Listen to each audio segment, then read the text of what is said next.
할렐루야. 오늘은 에레미야 33장 2절 3절 말씀을 가지고 부르짖는 기도 속에 숨겨진 비밀, 이렇게 한번 제목하셨습니다.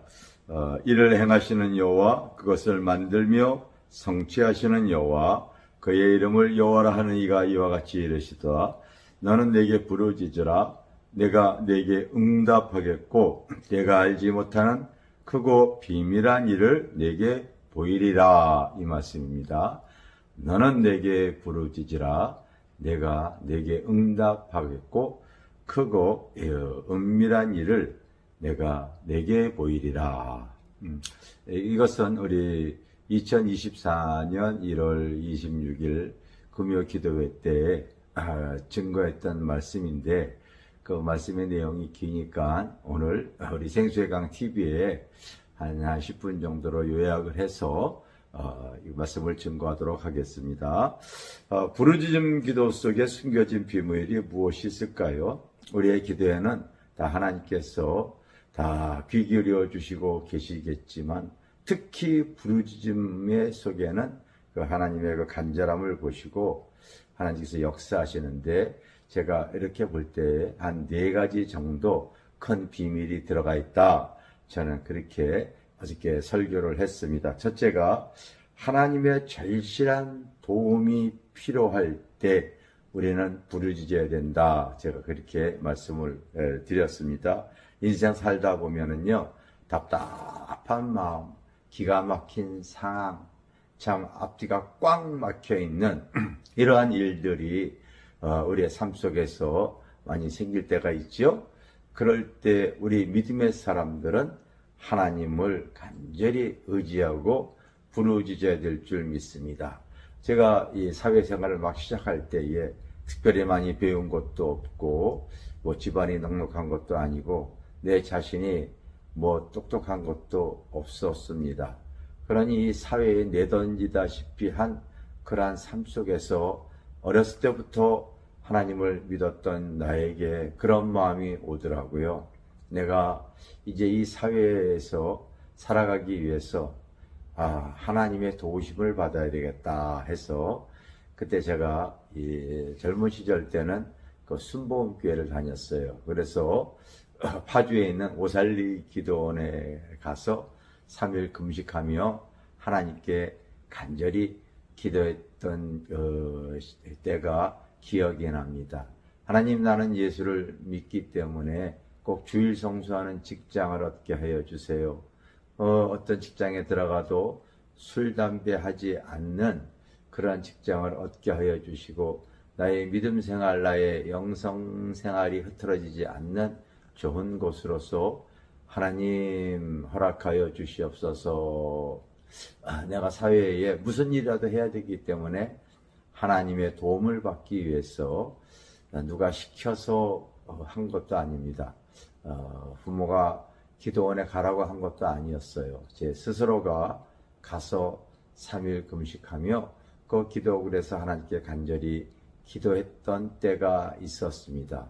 놀랍게도 제가 이 젊은 시절 때에 한 9년 정도 직장 생활을 했는데, 2군데 다녔습니다. 하나는 책을 만드는 출판사를 다녔고, 2번째는 작은 이 모다 회사를 이렇게 다녔습니다. 한 직원이 한 100여 명 되어지는 회사를 다녔는데, 들어가 봤더니 그 2 회사가 다 장로님이셨고, 그리고 그 회사가 이 간부직에게는 바로 이렇게 매주 목요일 그 청계산 기도원이라고 있습니다. 그곳에 가서 이 간부 직원들은 철야기도 하는 그러한 그 회사였고, 전 당연히 그러다 보니까요, 주일 성수할 수 있었고 영성 생활을 할 수가 있었던 것입니다. 하나님이 내 인생에 참 암담할 때 내가 부르짖었더니 그 일을 행하시고 그것을 성취하시는 여호와께서 역사해 주셨던 것을 제가 경험을 했습니다. 2번째는 이 부르짖음의 비밀이 바로 영적 전투에서 승리하기를 원한다면 부르짖어야 됩니다. 여러분, 우리가 이거 출애굽기 17장에 보면은 이스라엘 백성들이 이제 애굽에서 나와서 광야의 여정 속에서 주변에 그 민족들과 많은 다툼이 있었죠. 특히 그 아말렉과의 싸움 때 하나님께서는 모세에게 명하죠. 여호수아는 나가서 전쟁을 하게 하고 너는 산꼭대기에 올라가서 두 손을 들고 나를 위해서 그 싸움을 해서 기도하라 해서 그가 그 산 위에 올라가서 기도하던 내용이 기록이 되어져 있습니다. 그런데 조금 시간이 지나니까 팔이 아프잖아요. 그래서 그를 바위 위에 앉히고 그를 따라갔던 아론과 훌이 그의 손을 붙들어 주고서 그 전쟁을 크게 이겼던 내용이 기록이 되어져 있지 않습니까? 여러분, 그러므로 우리가 이 땅에 살아가면서 끝없는 영적 전쟁, 그래서 너희는 그리스도의 좋은 군사가 되라고 그랬죠? 바로 싸움에서 이겨야 되는데 세상적인 싸움이 아니죠. 영적 전쟁이죠. 바로 이 모세가 손을 들어서 하나님께 부르짖어 기도할 때 이겼던 것처럼 저도 어렸을 때부터 부모로부터요 시청각 교육으로 배운 것이 있어요. 그래 어제 제가 금요 철야 기도회 때에 성도들에게 보여줬던 것이 있습니다. 여러분, 우리가 죄를 싸우고 세상과 싸우고 그 사람 속에 들어가 있는 악한 영과 싸워 이겨나가기 위해서 우리가 그 선한 싸움을 싸워야 되는데 저희 집안이 그랬어요. 어머니가 먼저 예수를 믿고 아버지는 아직 믿음이 없었을 때에 어머니를 많이 핍박을 했습니다. 그래서 엄청나게 가정에 그 믿음 때문에 그 영적 싸움이 심각했습니다. 그래서 너 예수 믿을래 안 믿을래 저희 아버님은 그러셨고 어머니는 끝까지 신앙 때문에 그 핍박을 받으면서 싸웠는데 그 싸움이 언제 끝났냐면요. 이런 싸움이 있었어요. 저희 아버님이 6.25 때 참전용사입니다. 그래서 제대하시면서 6.25 때 쓰던 그 칼을 가지고 나오셨어요. 이런 칼을 가지고 나왔습니다. 이게 여러분 보기만 해도 작지 않죠? 6.25 때 쓰던 칼이었습니다. 이거를 빼서 이렇게 빼가지고요. 이게 너 예수 믿으면 이 자리에서 너를 찔러 죽여버리고 나도 죽겠다고 하면서 우리 아버님이 이렇게 머리 위에다가 손을 얹고서 결정하라고 얘기를 하신 것이죠. 이 칼입니다. 그랬을 때 어머니께서요 부르짖었던 거예요. 주여 하면서 부르짖었던 거예요. 부러질 때 아버지께서요 이 칼을 떨어뜨리고 그리고 이 손은 떨어지지 않는 거예요. 제가 어렸을 때부터 이런 것들을 봐왔습니다. 그래서 아버지가 그때 당시에 동사무소 직원이었어요. 공무원이었거든요. 그래서 이러고 출근을 하시고 그리고 이 팔이 이상하게 안 내려간다고 해서 병원도 가고 한의사에 침도 맞고 했는데도 이게 안 떨어져요. 이러고 돌아와서 불편한 가운데 왼손으로 식사하시고 이게 떨어지지 않으니까 왼손으로 세수하시고 이러고 주무시고 또 이러고 출근하시고 이게 여러분 며칠 갔냐면 3일 갔어요. 3일 갔습니다. 결국 3일 되어지니까요. 그 강팍한 저희 아버지의 마음도 결국은 무너져 버리시더라고요. 그래서 이 팔 어떻게 하면 내려갈 수가 있어? 저희 어머니에게 얘기했을 때 어머니가 당신 예수 믿는 거 핍박한 거 회개하면 하나님께서 역사하실 겁니다 해서 아버님이 회개했을 때에 이 팔이 떨어져 가지고 우리 집안에 그 치열했던 영적 전쟁이 끝난 칼입니다. 이게 하나의 증거가 되어져요. 여러분, 우리가 영적 전쟁에서 승리하려면 하나님께 부르짖어야 되는 거예요. 여기에는 이를 행하시고 그것을 만들며 성취하시는 그 이름의 여호와가 그 비밀 속에 기도하는 그 부르짖는 기도 속에 역사하시는 줄 믿습니다. 또 세 번째 그 부르짖는 기도의 비밀은 바로 하나님의 능력을 받기 위해서입니다.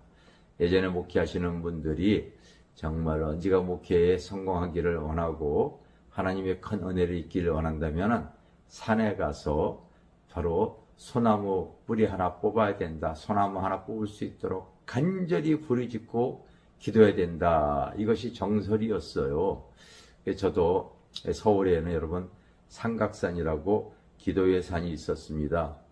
그래서 저도 삼각산을 이 신학교 때 자주 다녔거든요. 학생들하고 같은 이 교우들하고 같이 기도하러 다녔는데 그 삼각산도 늦게 가게 되어지면은 자리가 없어요.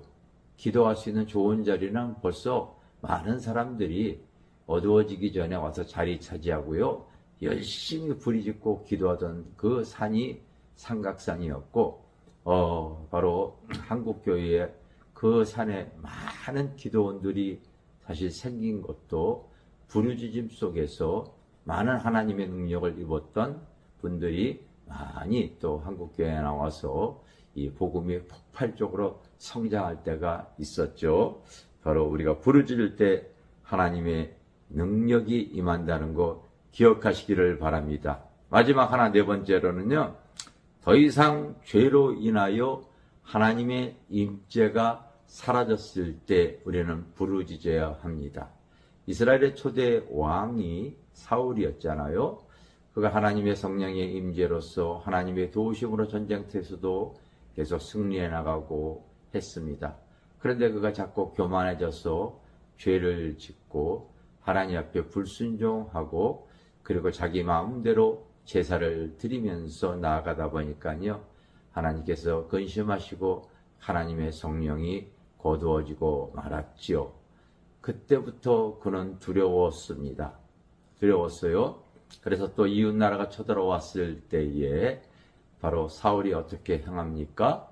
바로 죽은 사무엘의 영을 불러달라고 당시의 예언자를 찾아가는 내용이 성경에 기록이 되어져 있지 않습니까? 두려워서 그랬던 거예요. 그런데 그것을 옆에서 봐왔던 다윗은 자기도 죄를 졌을 때에 바로 사울과 같이 하나님의 영이 떠나갈까 봐 두려웠어요. 그래서 여러분 시편 51편에 보면은 정결한 마음을 두시옵소서. 오 주님, 나를 제발 주의 곁에서 버리지 마시고 주의 성령을 거두지 말아달라고 하는 그 찬양 부르죠. 정결한 마음 주시옵소서. 오 주님, 정직한 영을 새롭게 하소서. 나를 주님 앞에서 멀리하지 마시고 주의 성령을 거두지 마옵소서. 여러분, 이 시편 51편의 고백을 잘 보십시오. 다윗이 우리아의 아내를 바로 간음하고 그리고 그 우리아를 바로 교묘하게 살인해 버리고 이 지은 죄를 다른 사람은 모르지만은 하나님은 알고 계셨잖아요. 그래서 선지자 나단을 통하여 바로 그를 책망했을 때에 그가 깨닫고 나서 하나님께 회개하며 지은 시가 시편 51편인데 우리 많은 성도들이 자기의 문제는 해결하기 위해서 부르짖고 하지만은 사실은 다윗은 바로 하나님께 간절히 회개 기도할 때에 바로 주의 성령을 거두어가지 말라고 하는 내용을 가지고 기도했던 것을 기억하시기 바랍니다. 더 이상 죄로 인하여 하나님의 임재가 사라졌다면요, 하나님과 동행, 하나님이 함께하심, 하나님 앞에 여러분 그 포도나무와 가지처럼 그 붙어있는 관계가 아직 되어지지 않고 있다면은 바로 내가 알기만 알고 행함이 없는 이 종교적인 그리스도인에 붙잡혀 있다면은 뭔가 세상과 죄악과 어둠 속에서 내가 주님과 동행하지 않고 세상과 동행하고 있다면은 바로 하나님의 임재가 없을 거예요. 바로 다윗은 그 사울왕을 통하여 깨달은 그 진리를 자기도 그렇게 되어질까봐 두려워서 하나님께 간절히 부르짖어서 그가 하나님과 소통하는 삶을 살았던 귀한 왕이 되어진 줄 믿습니다. 그러므로 여러분, 부르짖는 기도 속에 이 감추어진 네 가지의 비밀이, 많은 비밀이 있겠지만은 대표적인 이 네 가지 비밀을 여러분들에게 공개하니까요, 정말 내가 하나님과의 관계가 약해졌거나 그의 도우심이 꼭 필요하거나 영적 전쟁을 펴거나 바로 하나님의 능력을 입어야 할 땐 하나님께 부르짖어 기도하십시오. 그럴 때 하나님께서 일을 행하시고 그 일을 성취하시는 여호와께서 역사하여 주실 줄 믿습니다. 할렐루야, 감사합니다.